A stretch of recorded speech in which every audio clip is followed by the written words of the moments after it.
오늘 이영수 지휘자님이 안 계셔가지고 어떻게 찬양하나 걱정했는데 대단하네요. 오늘은 손으로 지휘한 게 아니라 서로의 눈빛으로 화음을 맞추더라고요.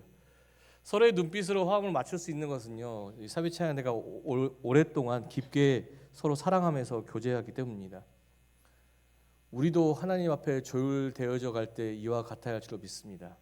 하나님의 눈빛만 봐도, 하나님의 손짓만 봐도, 하나님의 음성만 들어도 우리가 조율될 수 있는 것은, 아름답게 조율될 수 있는 것은 하나님과의 깊은 교제가 있어야 할 줄로 믿습니다. 예배의 시간이 바로 그런 시간이 될 줄로 믿습니다.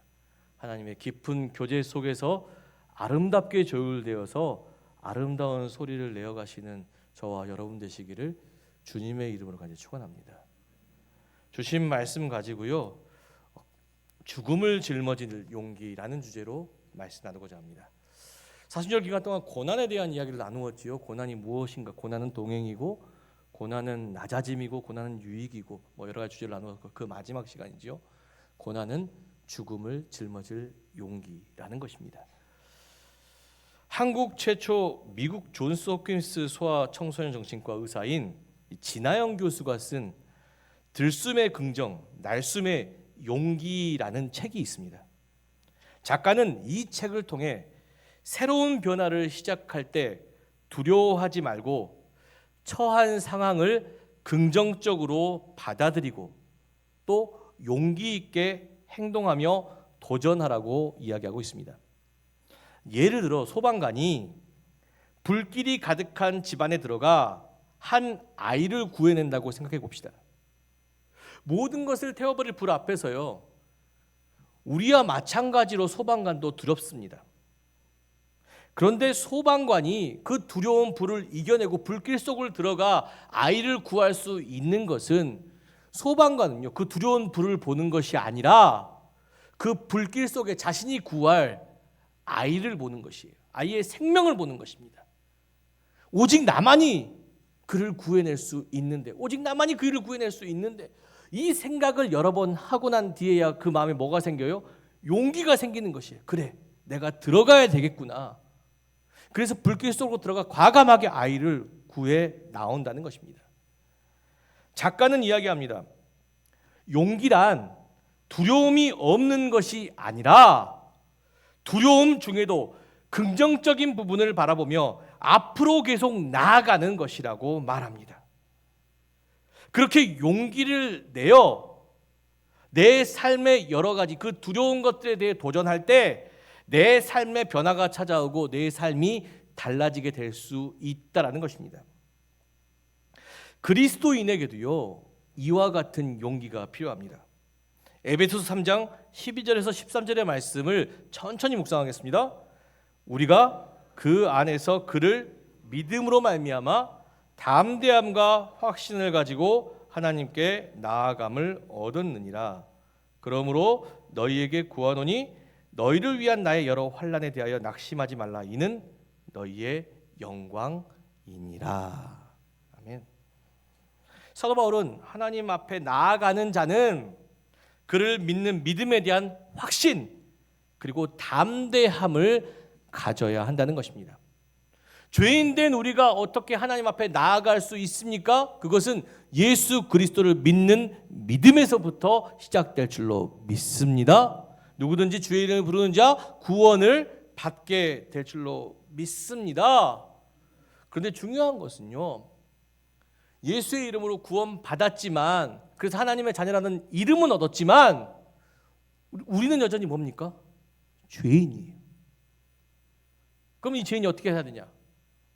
이 죄인이 정말 진짜 이름만 하나님의 자녀가 아니라 진짜 하나님의 자녀답게 살아가기 위해서는 이렇게 해야 한다는 것입니다. 고린도후서 5장 17절 말씀 보겠습니다.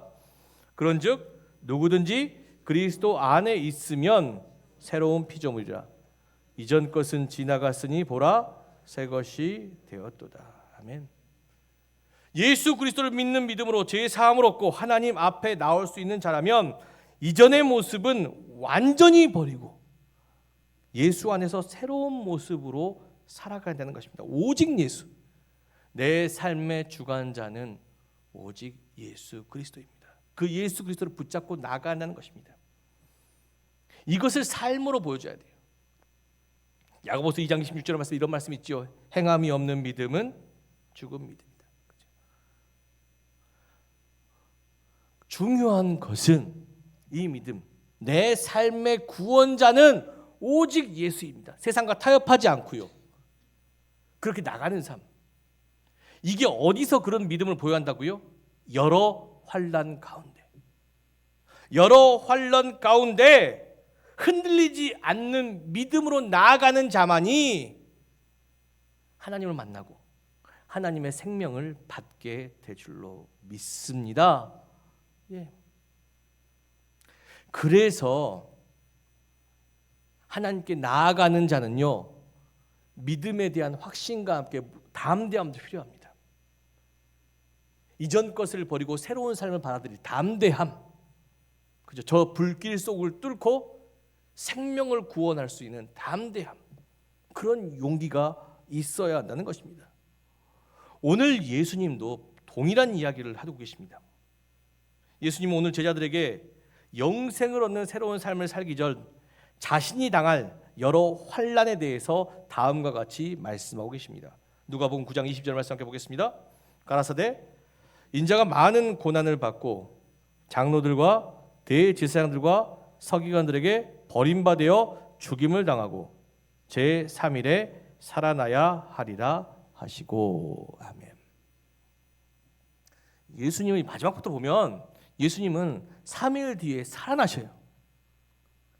하나님의 생명이 예수 그리스도와 함께 할 줄로 믿습니다. 하나님께 나아가는 자 반드시 생명을 주셔요. 근데 그 생명을 받기 전에 여러 환난을 당하는데 이 환난을 크게 두 가지로 요약하면 이것입니다. 첫 번째 뭡니까? 버림바 당하고, 두 번째 뭡니까? 죽임을 당하는 것입니다.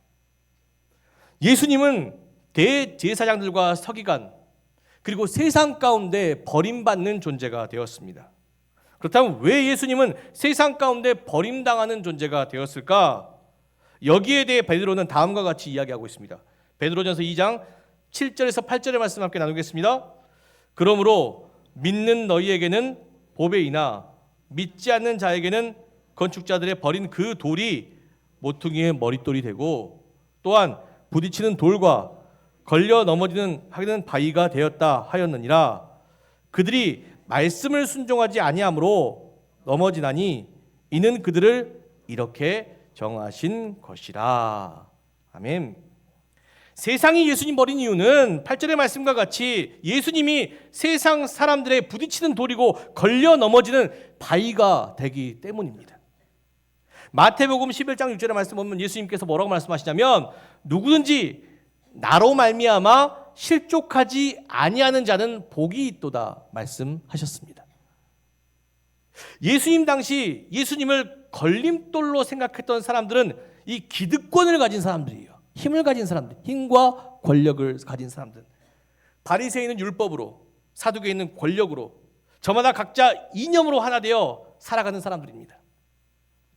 그들은 앞에서는 하나님 내세우고 있지만 실상은 하나님이 아닌 자기 뜻과 욕망을 내세우며 거짓과 폭력을 통해 사람을 하나 되게 하고 이끌고 가고 있었던 사람들이라는 것입니다. 하나님을 떠나 사는 사람들은 각자의 이념 안에서 하나 되고 있습니다. 이념이란 한 시대에 나타나는 사회, 계급, 독특한 관념과 믿음을 의미하는 것으로 예를 들어 민주주의, 공산주의, 지역감정, 남녀 차별, 그리고 세대 간의 갈등, 대표적인 예가 여러 가지가 있습니다. 이들은 같은 생각으로 뭉쳤잖아요. 같은 연령대, 같은 생각으로. 그런데 이들이 하는 행동이 과연 선한 일입니까? 선한 일이 아니지 않습니까? 공통화된 목적으로 집단화되었지만 이들의 행동에는 선한 것이 하나도 없어요. 왜 그렇습니까? 인간의 본성 자체가 이기심과 욕망으로 가득 차여져 있기 때문이요. 이들이 모여 있으니까 이 세상에 갈등과 분쟁, 폭력이 난무하는 것입니다. 2차 세계대전 가운데 히틀러를 앞세운 독일의 민족주의는 수많은 유대인들을 학살하고 전쟁을 일으켰습니다. 여기에 독일 국민뿐 아니라 독일 교회도 하나가 되었어요. 그 이념 아래, 나치즘이란 이념 아래 우리 사회도 마찬가지지 않습니까?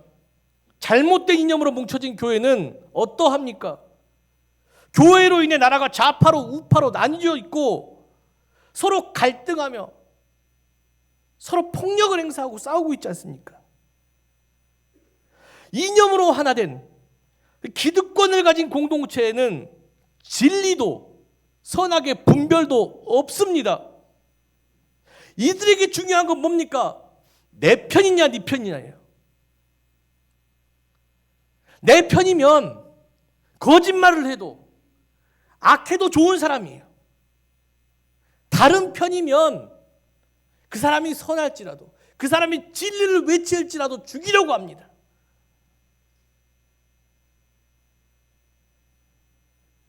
예수님이 죽으신 이유도 그것이지 않습니까? 아무 죄도 없이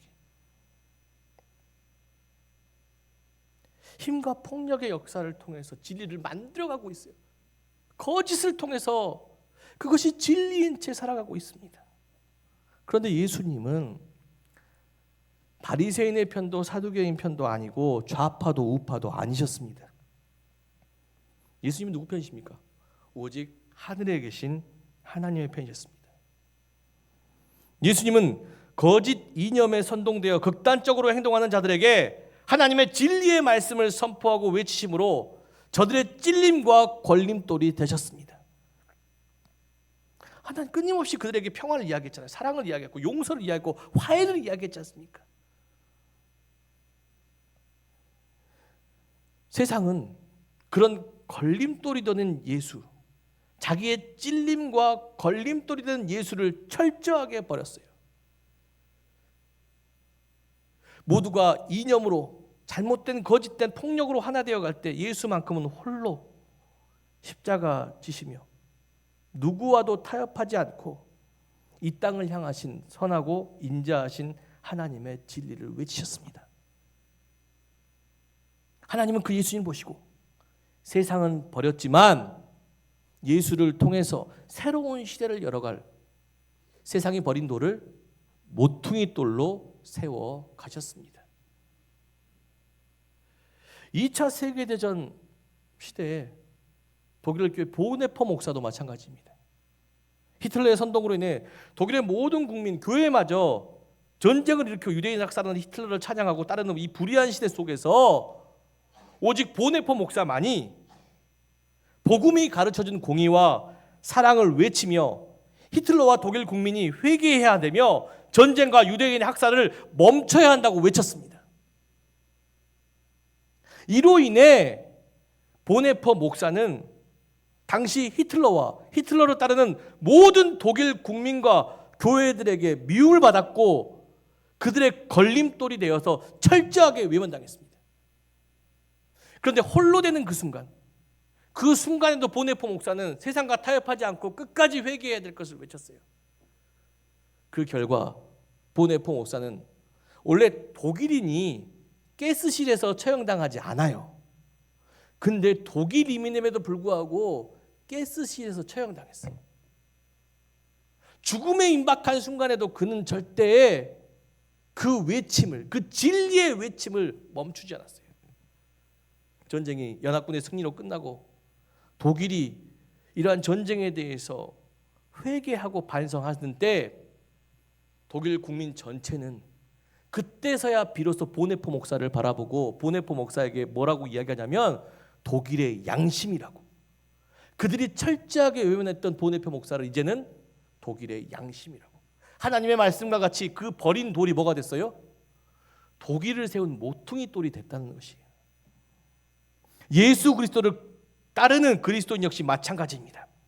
그리스도인은 자기 아집, 자기 이기심, 자기 욕망을 이루기 위해 거짓과 폭력으로 하나 된 세상의 일원이 되지 않아야 합니다. 우리는 누구입니까? 이 땅의 공의와 평화, 진리, 사랑을 외치는 예수 그리스도의 지체가 되어야 할 줄로 믿습니다. 그로 인해 홀로 될지라도, 그로 인해 버림바 당할지라도 우리는 그것을 두려워하지 않고 세상과 타협하지 않고 끝까지 세상의 버린 돌이 되어 그 광야에서 예수 그리스도의 공의와 사랑과 평화를 외쳐야 될 줄로 믿습니다. 그렇게 외칠 때 주님께서 버림받은 우리를 이 땅의 교회와 이 땅의 가정과 이 땅의 모든 세상을 새롭게 세울 모퉁이 돌로 다시 사용하여 주실 줄로 믿습니다. 또한 예수님은 여러 환난 가운데 죽임을 당하셨습니다. 그가 왜 죽임을 당하셨을까요? 이사야서 53장 4절에서 6절의 말씀을 천천히 읽겠습니다.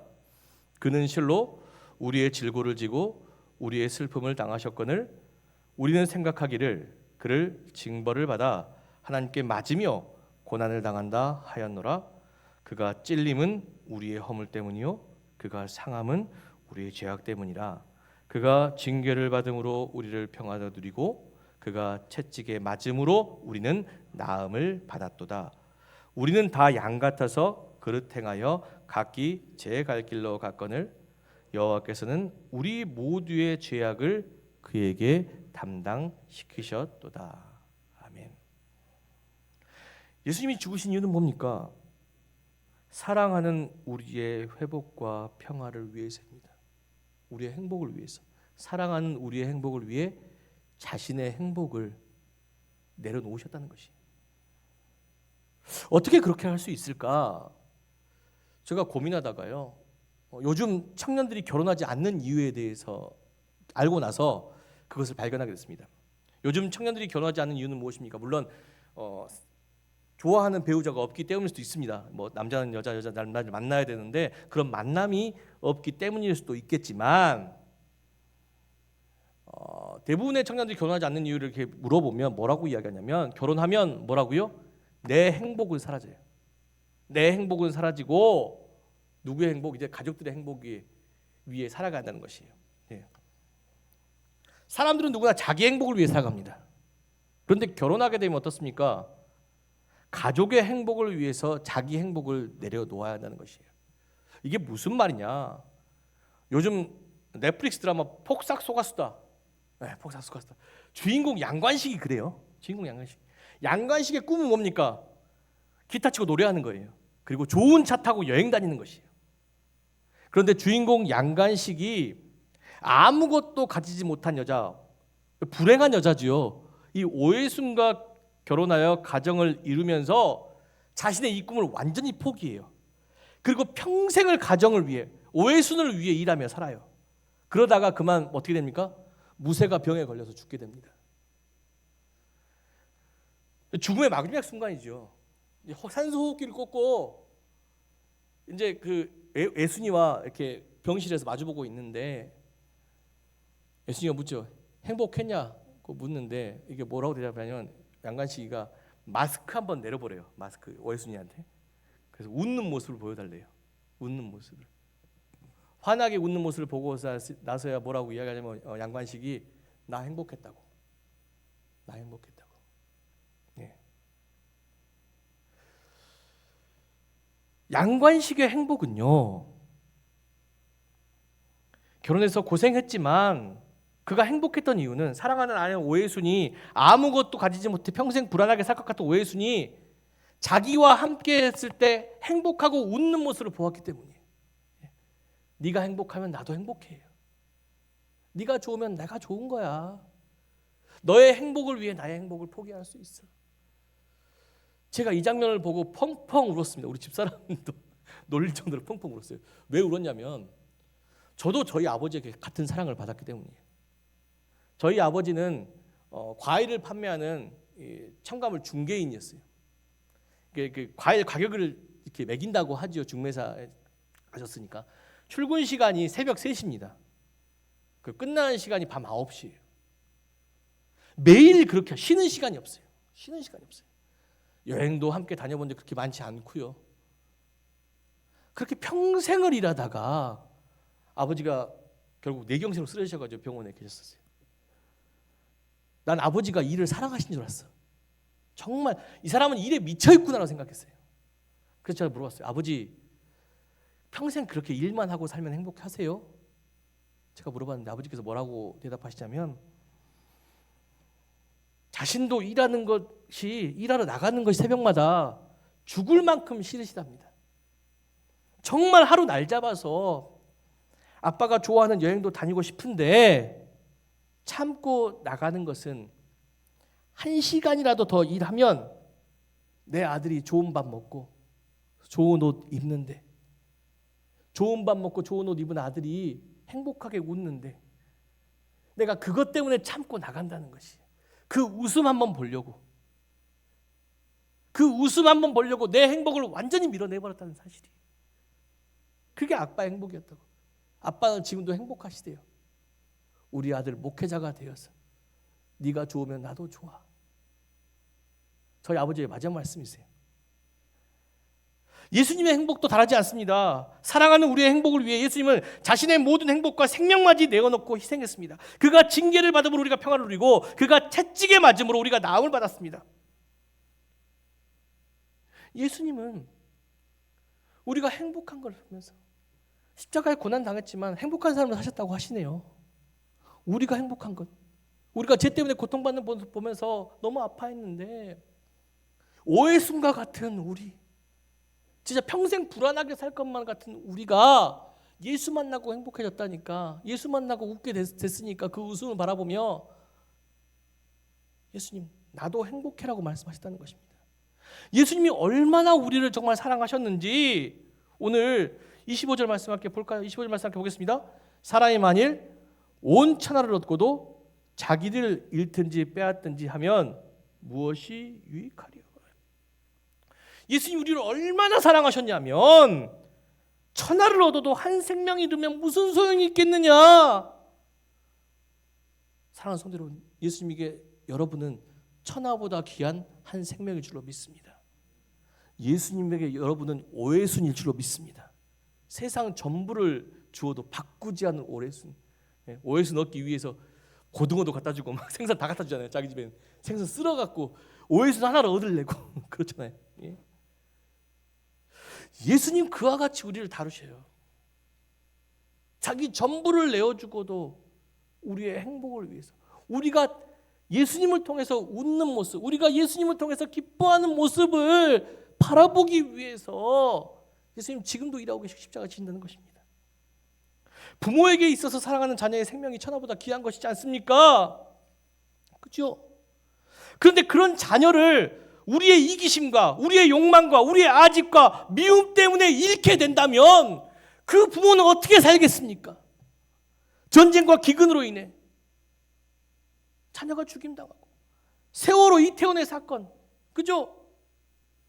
거기에서 아이들을 잃은 어른들, 부모의 삶, 가정폭력과 가정붕괴와 학교폭력과 집단 따돌림과 괴롭힘 등으로 사랑하는 누군가가 죽어버린다면, 세상 모든 것과 바꿀 수 없는 그 생명이 죽는다면 내가 사는 것에 어떤 의미가 있습니까? 누군가를 사랑하게 되면 그 사람이 내 세상의 전부입니다. 그를 위해 희생하고 헌신하는 것이 전혀 아깝지가 않고 그가 행복하면 나가 행복한 거예요. 결혼이 고난이에요. 그죠? 결혼하니까 그렇지 않습니까? 저도 열심히 목회하면서 사례비를 받고 있지만 그 사례비는 제 게 아닙니다. 누구 겁니까? 네, 사모님 거예요. 예, 눈치 보면 용돈 받거든. 엄청 눈치 봐요. 열심히 일하고 눈치 보고 용돈 받고 살고 있어요. 예, 그래도 행복해요. 왜? 사랑하는 사람이 그걸로 행복하게 가정을 꾸리고 있기 때문에, 또 사랑하는 우리 자녀들이 그걸로 행복하게 살아가게 돼. 그러면 됐어요. 예. 내 모든 것을 내어주어도 그 행복과는 바꿀 수가 없어요. 그러나 가끔 저도 좋은 신발을 한번 사보고 싶습니다. 예, 사모님이 드려야 할 것 같은데요. 예, 마찬가지예요. 예, 사랑하는 성도 여러분, 누군가를 사랑하게 되면요, 내 행복보다 저 사람의 행복을 바라게 돼요. 우리 서로 사랑해야 될 줄 믿습니다. 옆 사람 보고 우리 서로 사랑합시다.